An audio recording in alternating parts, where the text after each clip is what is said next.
In this video, I'm going to be showing you how to reset your Roblox PIN if you forgot it, so be sure to watch this video until the very end to prevent any mistakes in the process. You're going to begin by going on Roblox and ensuring that you're logged in. Then, you're going to go up to the URL bar and make sure that instead of home, you type support. From there, you're going to be brought to this, and you're going to have to put in your information. Now, when it comes to the issue details, you're going to select what device you're having the problem on. In this case, it is PC.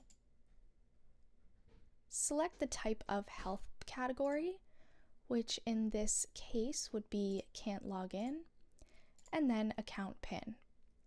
Then you're going to describe the issue. You're going to say something like, I forgot my account